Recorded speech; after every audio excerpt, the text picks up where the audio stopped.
وہ تم ہو کون, یہ کیا سوچ ہے, کہاں بیٹھ کے کون سی فرسٹریشن ہے تمہارے اندر. ان کے لیے میں یہی کہوں گا کہ بارکنگ جو کتا بھونک رہا ہوتا ہے نا, اس کے بارے میں جو ہے نا زیادہ پریشان ہونے کی ضرورت. روزانہ پریس کانفرنس کرتے ہیں کہ ہمارا سیاست سے کوئی لینا دینا نہیں ہے, تو یہ تجویز تمہارے باپ نے کی تھی.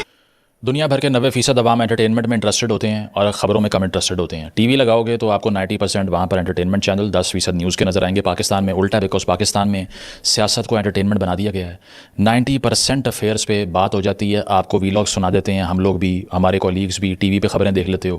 پریکٹیکل لائف میں صفر چینج آتا ہے. اب نئی ڈسٹریکشن پر بات کرنے کے لیے مجھے میسج آ رہے ہیں, اور وہ یہ ہے کہ اسٹیبلشمنٹ اور خان کے درمیان لڑائی ہو گئی, مزید بڑھ گئی ہے. پہلے عمران خان نے کسی کو ذہنی مریض کا, جواب میں اسے ذہنی مریض کہہ دیا گیا. تو آج ذرا اس پہ بات کر لیتے ہیں. D G I S P R کی طرف سے گزشتہ روز پریس کانفرنس کی جاتی ہے 1.5 سے 2 گھنٹے کی. جو الفاظ کا استعمال ہوا وہ انپریسیڈنٹڈ تھے, جو غصہ تھا, جو پیشن تھا, وہ انپریسیڈنٹڈ تھا. یہاں تک کہا گیا تمہارا باپ بھی فوج اور عوام میں دراڑ نہیں ڈال سکتا. یہاں تک کہا گیا کہ بھیجو اپنے بچوں کو ذہنی مریض آدمی فوج میں. سہیل آفریدی سے متعلق صحافی نے سوال کیا کہ اس نے آپ پر الزام لگایا کہ مسجد میں کتے باندھتے ہیں آپ. جواب یہ ملا کہ کتوں کے بھونکنے پر جواب نہیں دینا چاہیے. یہ جواب ملا کہ ڈیلوژنل نارسسسٹک آدمی ہے عمران خان. یہ جواب ملا کہ یہ نیشنل سیکورٹی تھریٹ ہے, ذہنی مریض آدمی ہے. یہ جواب ملا کہ سارے انڈیا کے ٹی وی اسکرینس پہ جو چلتا ہے وہ پروپیگنڈا یہ انسان فیڈ کرتا ہے, اور اس کے اوپر شہزاد اکبر, عادل راجہ, دیگر کے ٹویٹس اور ویلاگس کے کلپ بھی چلائے گئے, اور ایک لنک ڈیولپ کیا گیا. اور ساتھ ساتھ یہ کہ بہت سے صحافی موجود تھے, کچھ نے شکایتیں لگا کے اپنی نوکری پکی کرا لی, کچھ نے جنون سوال بھی کیے. منصور علی خان صاحب نے اچھا سوال کیا, اس پر بھی بات کریں گے. لیکن اس کے ساتھ ساتھ جو ایک لوپ پر لگی ہوئی فلم ہے جو ہمیں دیکھنے کو ملتی ہے, ہم 8 سال سے آپ کو بتا رہے ہیں, وہ یہ ہے کہ کردار تبدیل ہوں گے, کہانی وہی رہے گی. اور وہ یہ ہے کہ آج سے چند سال پہلے میاں نواز شریف جس پوزیشن پہ تھا, اب عمران خان اس پوزیشن پہ آ چکا ہے. نیشنل سیکورٹی تھریٹ کی ٹرم ہم بہت عرصے سے سن رہے ہیں. یہ سارا کچھ کیسے ہوا اور یہاں تک بات کیسے پہنچی, اس کا مطلب کیا ہے, ذرا اس کی بات کرتے ہیں. خان صاحب کی طرف سے A4 کے صفحے پہ اگر میں پرنٹ کروں تو 2 صفحات کا ٹویٹ کیا گیا. ذہنی مریض کا لفظ اسٹیبلشمنٹ کی کمانڈ کے لیے انہوں نے یوز کیا. ساتھ ساتھ انہوں نے اپنی پارٹی کے لوگوں کو بھی کال آؤٹ کیا جو NDU کی تقریر میں چلے گئے تھے کرنے کے لیے, وہاں پہ کسی فنکشن کو اٹینڈ کرنے کے لیے. یہ سارا کچھ ہونے کے بعد DGISPR کی طرف سے میڈیا بریفنگ میں جواب ملا, اور یہ کہا کہ ہم بالکل کلیئر ہیں, quote and quote we will be handling them with bare knuckles, یعنی کہ اب ہم بیئر نکلز کے ساتھ ان کا مقابلہ کریں گے, مزید خاموش نہیں رہیں گے. اور ساتھ ساتھ جب منصور علی خان صاحب نے یہ سوال کیا کہ ماضی میں بھی فاطمہ جناح سے لے کے بھٹو سے لے کے بے نظیر سے لے کے نواز شریف تک سب کو غدار کہا گیا, لیکن بعد میں ہمیں آئیڈیا ہوا کہ وہ غلط تھا, وہ غدار نہیں ہے, تو خان صاحب کے بارے میں ایسا تو نہیں ہو جائے گا.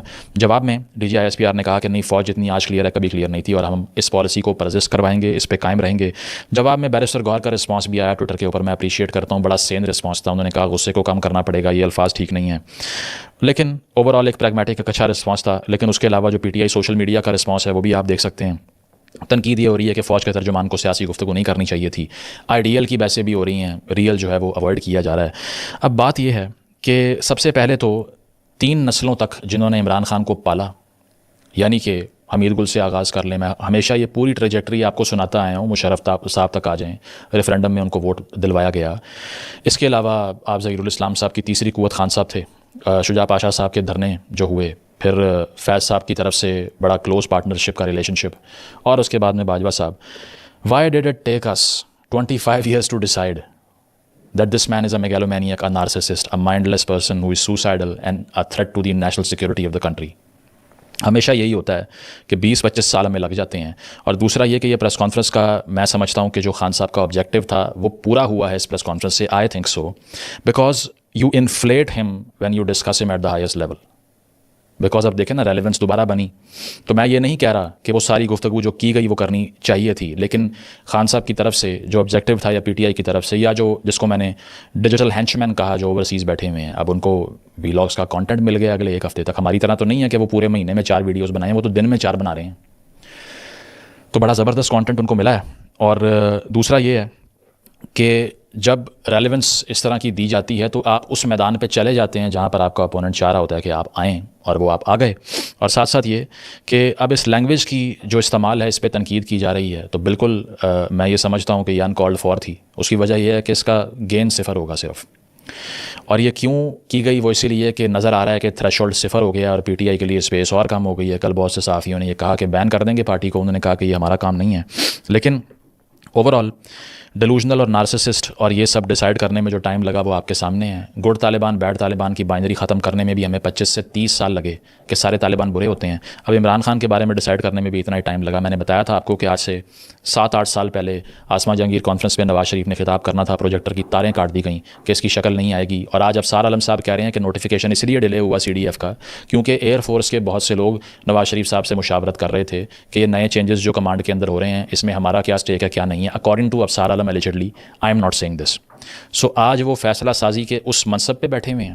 کچھ سال پہلے وہ بھی اسٹیٹ کے لیے تھریٹ تھے, اور آج خان صاحب اس جگہ پر ہیں جن کو پوری ریاست نے ڈارلنگ کے طور پہ اڈاپٹ کیا ہوا تھا آج سے 8 سال پہلے. ثاقب نثار صاحب صادق اور امین کہہ رہے تھے. جنرل آصف غفور صاحب as a DG ISPR press conference میں کیا کہہ رہے تھے؟ وہ یہ کہہ رہے تھے 6 مہینے دے دو ہماری ڈارلنگ کو, اس پہ تنقید نہ کرو, سب ٹھیک کر کے دکھا دیں گے. اتنے سینسیٹیو تھے کہ خان صاحب کے بارے میں تنقید نہیں کرنی. ایک صحافی غالباً منصوری نام ہے ان کا بھی, انہوں نے کہا کہ یہ ناصور جو ہے یہ آپ کے بھی خلاف ہو جائے گا اور کسی کو نہیں چھوڑے گا. اگلے دن اس کو نوکری سے نکلوا دیا تھا. سر نواز شریف کا تو پتہ جو ہے تقریباً صاف ہوتا جا رہا ہے, زرداری پہ بھی گھیرا تنگ ہو چکا ہے, تو سر لگے ہاتھوں عمران کا بھی کچھ کر لیں, بعد میں اس ناصور نے بھی چھوڑنا نہیں ہے کسی کو. جو اس پہ تنقید کرتا تھا اس کے پروگرام بند کر دیا کرتے تھے. آج ہمیں یہ سننے کو ملا کہ یہ نیشنل سیکورٹی تھریٹ ہے, جو میں سمجھتا ہوں کہ پرانی ایک ریٹرک تو ہے ہی, لیکن اس کا گین اسی لیے نہیں ہوتا. پھر وہی بات کروں گا کہ انفارمیشن ایکشن ریشو کوئی نہیں ہوتی. نیل پوسٹ مین یہ بات کرتا ہے کہ پولیٹیکل گوسپ جو ہے وہ ایکشن کو کم کر دیتی ہے. یعنی کہ مارننگ نیوز میں ٹیلی ویژن لگاؤ گے, اخبار سنو گے یا پھر بلیٹن سن لو گے, اس کا آپ کی زندگی پہ کوئی تبدیلی یا چینج آیا نہیں آیا. اس سارے فیاسکو میں 2 سائڈز جو لڑ رہی ہیں اور اتنا آگے چلی گئی ہیں, اس سے عام آدمی کی زندگی میں کیا تبدیلی آئے گی؟ صفر, کچھ بھی نہیں. پوسٹ مین یہ کہتا ہے کہ جس طرح پرانے دور میں, قدیم دور میں انسانوں کے لیے انفارمیشن وہ تھی جو ان کی زندگی میں کچھ پریکٹیکل تبدیلی لے کے آئے. لس سے دوسرے گاؤں سے بھاگتا ہوا ایک آدمی آتا تھا اور وہ کہتا تھا کہ یہ سیلاب آ رہا ہے یا کوئی اینمی کی آرمی آ رہی ہے, فوج آ رہی ہے آپ کو مارنے کے لیے, تو میں تیار ہو جاؤں گا. آج کے دور میں کیا ہے کہ آپ یہ سارا ٹویٹر چھان ماریں, ایک دوسرے کو جگت بازی ٹرینڈ چل رہے ہیں, میمز بن رہے ہیں, AI امیجز بن رہے ہیں, اور ساری وار اس طرح کی ہے جس کا کوئی پوائنٹ ہی نہیں ہے سارا. تو انفارمیشن ایکشن ریشو پہ جو نیل پوسٹ مین کی تھیری ہے اس کو ضرور پڑھیں. اور ساتھ ساتھ یہ کہ ذہنی مریض کے حوالے سے جو بات ہے, اب مجھے تو اس بات سے سروکار نہیں ہے کہ عمران خان ذہنی مریض ہے یا نہیں, یا کوئی اور ذہنی مریض ہے, یا تم ہو یا میں ہوں. مجھے اس بات سے ہے کہ پاکستان کی تقریباً 3 میں سے 2 بندے پاکستان میں ذہنی مریض ہیں. ہم تو اس کو ٹھیک کرنے میں 7 سال سے لگے ہوئے ہیں. کوئی کلٹ ورشپنگ کر رہا ہے, کوئی سوسائڈ بلاسٹ کر رہا ہے, کوئی طالبان کا حامی ہے, کوئی فیمیسائڈ کر رہا ہے, کوئی عورت مار کے خوش ہو رہا ہے, کوئی پبلک میں ہراسمنٹس کر رہا ہے, کوئی ڈومیسٹک وائلنس کر رہا ہے. اور یہ میں مذاق نہیں کر رہا, اس سے پہلے کہ آپ مجھے ایکیوز کریں کہ جی عوام کی توہین, کیونکہ یہ بڑا نئے جمہوری اسٹیرائڈ جنہوں نے لگایا نا, وہ بڑا اس بات پہ تپتے ہیں کہ عوام کے شعور کا مذاق اڑا دیا. پہلے شعور اسٹیبلش تو کر کے دکھاؤ. یہ آپ کے سامنے اسکرین شاٹ چل رہا ہے. WHO کہتا ہے 38% Pakistanis are battling mental health disorders. 38% Pakistani دماغی طور پہ ٹھیک نہیں ہے. ایک ایسی قوم جہاں 3 میں سے 2 بندے پاگل ہیں, ہمیں تو ان کے بارے میں سوچنا چاہیے. ایک آدھ لیڈر اگر عمران خان جیسا نکل آیا according to the state, we are indifferent to this situation. مسئلہ یہ ہے کہ کسی بھی پاگل پن کے پیچھے لگنے والے اصل کلٹ ہوتے ہیں. ٹھیک ہے, تو میں تو اس بات سے کنسرن ہوں کہ یہ ساری قوم جو ہے نا, اس میں سے آدھی پہ ڈیوائڈ کریں پاگل نکلے گی. ابھی سروے کرائیں پنجاب کے اندر, یہاں پہ آدھے طالبان کے حامی نکلیں گے, آدھے TLP کے, اور آدھے ان سے محبت کرنے والوں کے. تو بات یہ ہے کہ میں تو اس بات پہ کنسرنڈ ہوں. اور دوسرا یہ کہ میرا سوال یہ ہے, بے شک غیر سیاسی گفتگو ہونی چاہیے تھی لیکن سیاسی ہو گئی, اور اس کو ہم اس پہ تنقید بھی کر سکتے ہیں ایک آئیڈیل سیٹنگ کے اندر رہتے ہوئے. لیکن جب انٹرنیشنل ڈیموکریسی انڈیکس آپ کو کہہ رہا ہے کہ یہ ٹوٹلیٹیرین اتھارٹیرین اسٹیٹ ہے, تو کیا ایکسپیکٹ کرتے ہیں؟ میں اس کو جسٹیفائی کرنے کی بات نہیں کر رہا, 1947 سے شروع ہو جائیں. میں دیکھ رہا ہوں کل سے بہت سے لوگ PTI والے, ان کو فاطمہ جناح یاد آ گئی ہے. جب شیخ رشید کو منسٹر لگایا تھا تم نے, جو کہتا تھا کہ 72 گھنٹے میں اٹھا لوں گا فوج پہ تنقید کی, تب فاطمہ جناح یاد نہیں آئی. جب اسمبلی میں بل پاس کروانے کے لیے نمبر پورے کرتے تھے فوج کو فون کر کے, تب فاطمہ جناح یاد نہیں آئی. جب وہاں بیٹھ کر یہ کہا کرتے تھے کہ منہ پہ ہاتھ پھیر رہا ہوں, آ کے AC اتاروں گا, چھوڑوں گا نہیں, تب فاطمہ جناح نہیں یاد آئی تمہیں. اور اس کے علاوہ تم نے یہ عوام کو کیوں نہیں بتایا کہ 2 ایکسٹینشنز نے پورا ملک برباد کر دیا؟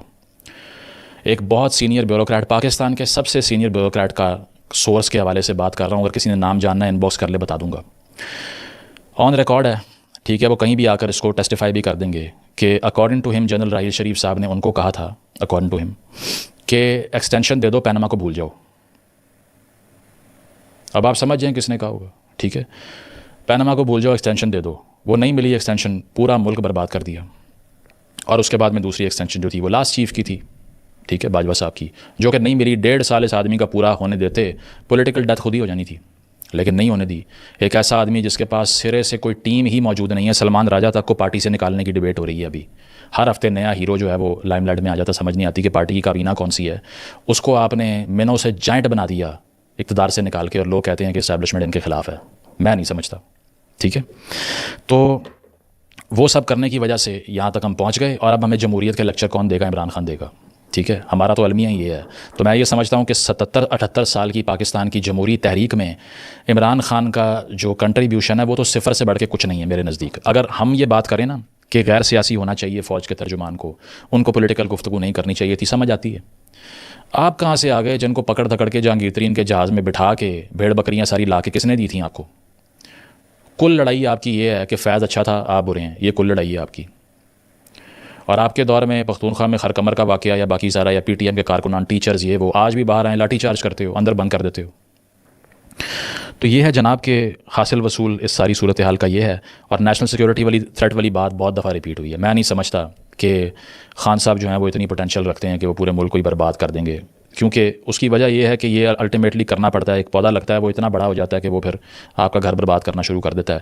مزاحیہ چیز دکھاؤں آپ کو، پی ٹی آئی کا ایک ٹویٹ ہے آفیشیل ٹویٹر ہینڈل سے ہوا ہے 2016 میں، quote and quote Nawaz Sharif has become a security threat to Pakistan. Imran Khan یہ کہہ رہے ہیں کہ نواز شریف سیکورٹی تھریٹ ہیں. کارما چیک کریں، 9 سال بعد اسی عمران خان کو ریاست سیکورٹی تھریٹ کہہ رہی ہے. ڈان لیکس کے اوپر عمران خان نے نواز شریف کو سیکورٹی تھریٹ کہا تھا. یہ ٹویٹ کیا 2017 کے اندر، ایک اور ٹویٹ کیا، Dawn leaks was a deliberate attempt to malign Pak army and government must immediately make public the complete inquiry report. کہ ڈان لیکس فوج کو بدنام کرنے کی سازش ہے، یہ عمران خان کہہ رہا ہے. وہ عمران جس سے وعدہ لیا ہوا ہے فوجیوں نے کہ اگلے سال آپ کو پی ایم بنائیں گے 2017 میں. اس کے جواب میں زاہد ابراہیم صاحب نے رپلائی کیا، celebrate today mister Imran Khan but you will be treated with even more disdain if you ever grow a spine. کہ آج تم جشن منا لو عمران، جب تمہارا ضمیر جاگے گا نا تو تمہارا حال اس سے بھی برا ہوگا. اور وہ ہو رہا ہے، ہم نے دیکھا ہے. ہم کنڈیم کرتے ہیں کہ سیاسی سپیس اگر پی ٹی آئی کے ورکر کے لیے کم ہو رہی ہے، نہیں ہونی چاہیے، پارٹیاں بین نہیں ہونی چاہیے، کوئی بھی غدار نہیں ہوتا. میں نہیں سمجھتا عمران خان بھی غدار ہے، لیکن بات یہ ہے کہ سبق صفر سیکھا، کچھ بھی نہیں کیا. تو بات یہ ہے کہ ایڈیالوجی کوئی نظر نہیں آئے گی. اسی عمران خان نے پریس کانفرنس کی تھی، اور یہ پریس کانفرنس کر کے کیا کہا تھا کہ شیخ مجیب الرحمان کی مثال دی ہے نواز شریف نے، یہ غدار آدمی ہے. 2 ادارے ہیں ملک میں، ایک فوج اور ایک عدلیہ، دونوں کے خلاف یہ کھڑا ہو گیا ہے. صرف 2 ادارے تو رہ گئے تھے جن کو آج نواز شریف اٹیک کر رہے ہیں، اور جو کہہ رہے ہیں کہ میں مجیب الرحمان بن سکتا ہوں. وہ 2 ادارے کون سے رہ گئے؟ ایک سپریم کورٹ رہ گیا، دوسرا فوج. تو جو ریسیونگ پہ اینڈ پہ آتا ہے نا، وہ اتنا بڑا آئیڈیولوگ بن جائے گا، وہ آپ کو نیلسن منڈیلا بن کے دکھائے گا. وہ فاطمہ جناح سے شروع ہوگا، وہ کہے گا پہلے دن سے مجھے بتائیں کس نے فاطمہ جناح کے خلاف الیکشن ریگ کیا، مجھے بتائیں شیخ مجیب کو مینڈیٹ کس نے نہیں دیا، مجھے بتائیں بھٹو کو کس نے لٹکایا، مجھے بتائیں کہ بے نظیر کو کس نے جلا وطن کروایا، مجھے بتائیں. یہ سارے سوال کرنے کے بعد اینڈ پہ ڈیل کر لیں گے. تو اب میں پھر یہی بات کروں گا بھائی کہ اس لڑائی کے اندر اگر آپ کو لگتا ہے کہ نہیں آپ کے لیے ایک سائڈ بہت مورل ہے اور دوسری سائڈ امورل ہے، تو آپ کو یہی نہیں پتہ کہ انٹرا اسٹیبلشمنٹیرین کانفلکٹ ہے. اور ہمارا تو اس پہ یہی موقف ہے کہ جناب آپ جو مرضی سائڈ پک کر لیں، وہ سم گیم اس کی صفر ہی ہوگی. اور دوسرا یہ ہے کہ اس ویڈیو کے نیچے بھی یہ کامنٹ آئیں گے جو ہر ویڈیو کے نیچے کامنٹ آتے ہیں، کیونکہ اس کی وجہ یہ ہے کہ ڈوپامین کے پیچھے کچھ عوام ہوتی ہے. یہ وہ خطہ ہے جہاں پچھلے 500 سالوں سے صرف دعائیں اور بد دعاؤں پہ چل رہا ہے. وہ صرف یہ ہوتا ہے کہ یا اللہ برطانوی راج کو برباد کر دے، یا اللہ ان کو نست و نابود کر دے. اس طرح کی باتیں کریں گے، ایکشن صفر ہے. تو ابھی تک میری ویڈیو کے نیچے بھی یہ کامنٹ آئیں گے، نام کیوں نہیں لیا تم نے آرمی چیف کا، نام کیوں نہیں لیا تم نے ادارے کا، کون یہ سارا کچھ کرتا ہے. تو بھائی تم نام لے لو، میں شیئر کر دیتا ہوں، تم کیوں نہیں نام لیتے؟ اگر آپ کو لگتا ہے کہ جو بات ہو رہی ہے وہ آپ کے اسکل میں گھس ہی نہیں سکتی جب تک اس کے ساتھ گالی نہ اٹیچ کی جائے، تو آپ دیں بھائی. ہم نے آپ کو تھوڑی روکا ہے، اپنا رائٹ ایکسرسائز کریں، جو کرنا ہے آپ اس کو کریں. لیکن بات یہ ہے کہ یہ جو ڈوپامین رش ہوتی ہے نا، اب مجھے یہ بتائیں کہ کوئی ایک خاص نام سن کے یہاں پہ جمہوریت آ جائے گی؟ وہی بات، انفارمیشن ایکشن ریشو صفر. میرے منہ سے کسی کا نام سننے سے حالات تبدیل ہو جائیں گے نہیں پتہ، لیکن ہر کسی کو جا کے بلی کرنا ہے. اوے تم کیوں نہیں مر رہے میرے لیے؟ تم بھی مرو میرے لیے. بھائی تم مرو اپنے لیے، ہم کیوں مریں؟ تو بات یہ ہے کہ یہ اوور آل یہ ساری سچویشن میں نے آپ کو بتا دی ہے. اس ساری صورتحال کے اندر اس نیچ پر جو معاملات پہنچے ہیں، یہ بہت ہی پریشان کن ہے. پولرائزیشن میں اتنا غصہ بڑھ چکا ہے اس ملک کے اندر کہ جو اقتدار کے منصب پہ بیٹھا ہوا ہے، چاہے وہ وزیر ہے، وہ بیوروکریٹ ہے، وہ اسٹیبلشمنٹ کے لوگ ہیں، کوئی ہیں، اس پورے سسٹم کے اندر غصے کے، پولرائزیشن کے اور اگریشن کے انجیکشن لگا دیے گئے ہیں. اور میں اس بات کو ماننے سے قطعاً انکاری نہیں ہوں کہ اس میں سب سے بڑی کنٹریبیوشن یہ سیاسی ریٹریبیوشن کی. اے سی اتار دیں گے، لٹکا دیں گے، لاشیں لٹکا دیں گے، کرپشن ختم ہو جائے گی، 2 خاندانوں کو مار دیں گے. تو بھائی اس نیچ پہ پہنچو گے تو پھر یہی اشر ہو جائے گا نا. ابھی بھی بات یہ ہے کہ سیاسی راستہ نکال لیں. ویسے یہ آخری 2 منٹ سب سے بکواس ہوں گے، ٹھیک ہے، یہ میں پہلے ہی بتا رہا ہوں آپ کو، کیونکہ اس میں وہ باتیں ہونی ہیں جو ہونی نہیں ہیں. اچھا، پہلی آئیڈیل بات، ملک میں جمہوریت ہونی چاہیے. دوسری آئیڈیل بات، غیر سیاسی اداروں کو سیاسی باتیں نہیں کرنی چاہیے. تیسری آئیڈیل بات, عمران خان کو تحمل کا مظاہرہ کرنا چاہیے. چوتھی آئیڈیل بات, نواز شریف صاحب کو اور پی ایم ایل این کو یہ سوچنا چاہیے کہ اس طرح سے جبر کے ساتھ حکمرانی کرنے کا ان کو کوئی فائدہ نہیں ہوگا. پانچویں آئیڈیل بات, عوام کو چاہیے کہ اختلاف رائے کا احترام کریں. چھٹی آئیڈیل بات, ملک و قوم اور اس کی سلامتی کے اوپر جو بھی یہ باتیں کر رہا ہے اس کو ریجیکٹ کر دیں. ٹھیک ہے, تو یہ ساری آئیڈیل باتیں کریں اور سکون سے سو جائیں, کیونکہ اگر آپ نے آئیڈیل باتیں سننی ہیں تو وہ یہ ہیں, اگر نان آئیڈیل سننی ہے تو وہ یہ ہیں کہ پہلے روز سے سیاستدانوں کے لیے کوئی سپیس نہیں تھی. 90s کی ڈیکیڈ بھی دیکھ لیں جمہوریت کی, اور اس کے علاوہ جو تھا وہ تو آپ کے پہلے ہی سامنے ہے. اور اس سسٹم میں جس نے بھی اپنا حصہ ڈالا اس کو معاف نہ کریں, کیونکہ ہم تو سیاستدان کو ہی پوچھ سکتے ہیں, بندوق تو ہمارے ہاتھ میں ہے نہیں. ٹھیک ہے, وہ اور بات ہے کہ آپ سب ان باکس میں آ کے کہیں گے اوے نام پھر نہیں لیا. تو جناب جب بندوق اٹھائیں گے نا آپ, تو آپ جو مرضی کیجیے گا, ہمیں فوٹیج بھیج دیجیے گا, ہم آگے بھیج دیں گے. ٹھیک ہے, لیکن فی الحال عمران خان بھی اپنے بیانیے کا قیدی بن چکا ہے, کیونکہ جو فیکشن ڈیجیٹل اس نے بنا لیا ہے اب وہ اس کو اپیز نہیں کر سکتا, وہ ٹون ڈاؤن نہیں کر سکتا. تو صورتحال ہے بہت خطرناک, کیونکہ اتنی پولرائزیشن, اتنی ریٹریبیوشن, اتنا غصہ, اتنی ڈویژن ایک معاشرے کے اندر کریٹ ہو, تو ایسا ہو ہی نہیں سکتا کہ وہ کوہیسونیس سے آگے بڑھ سکے. یہ ہے ساری ویڈیو کا کرکس. Thank you.